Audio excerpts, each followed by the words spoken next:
Students, তোমরা যারা ফিলোসফিতে honours নিয়ে সেমিস্টার 4-এ পড়ছো, তো তোমাদের মধ্যে অনেকেই হয়তো সেমিস্টার 2-এ CC3 এই পেপারটাতে সাপ্লি পেয়েছো। তো তার জন্য আমি এই সাজেশনটা রেডি করেছি, যারা এই বছর আবার পরীক্ষায় বসবে। তো সেই হিসাবে আমি কিছু কোশ্চেন তোমাদের দিয়েছি। দেখো, 15 মার্কসের কোশ্চেনগুলির মধ্যে রয়েছে, তোমাদের আগে বলে দেওয়া উচিত যে এই পোর্শনটাতে CC3-তে তোমাদের ভারতীয় দর্শন রয়েছে। তো 15 মার্কসের যে কোশ্চেন, সেখানে নাম্বার 1-এ রয়েছে যোগ দর্শনে বর্ণিত অষ্টাঙ্গিক মার্গ সবিস্তারে আলোচনা করো। 2, যোগ দর্শন অনুসারে ঈশ্বরের স্বরূপ আলোচনা করো এবং যোগমতে ঈশ্বরের অস্তিত্বের প্রমাণগুলি দেখাও।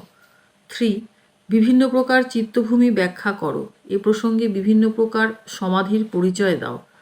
4, সাংখ্য দর্শন স্বীকৃত কার্যকারণ তত্ত্বটি ব্যাখ্যা করো, নৈয়ায়িকদের দ্বারা এই তত্ত্বটিকে কিভাবে স্বীকার করা হয়েছে।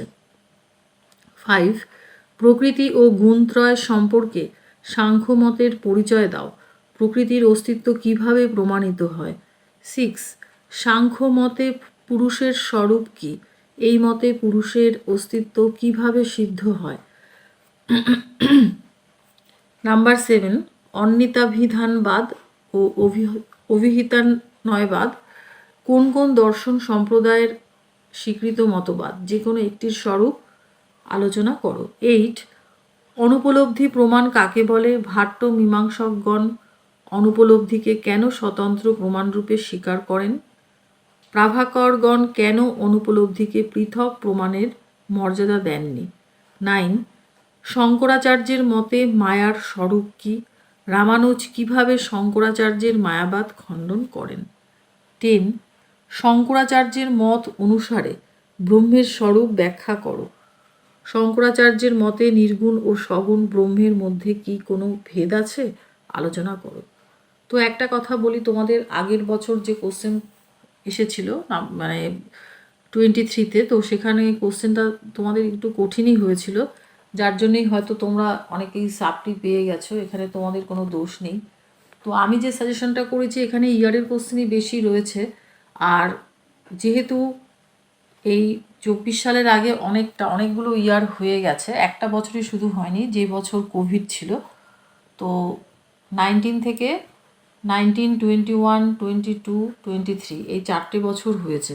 এবার আমি তোমাদের 15 মার্কসের 10টা কোশ্চেন দিয়েছি। তোমাদের কাছে যদি বেশি মনে হয়, তোমরা যে কোনো দুটো অপশান খুব ভালো করে পড়বে, ঠিক আছে? 4টে অপশান রয়েছে এখানে, সাংখ্য, যোগ, মীমাংসা আর হচ্ছে বেদান্ত দর্শন। তো যে কোনো দুটো অপশান যদি ভালো করে মানে পড়ো, তাহলে তোমাদের 23 সালের কোশ্চেনটাকেও কিন্তু ফলো করতে হবে। কারণ ইউনিভার্সিটি জানোই তো তোমরা, এবার অনেক কোশ্চেন রিপিট করেছে, এবার সাপ্লি কোশ্চেন যে কী করবে সেটাও বলা যায় না।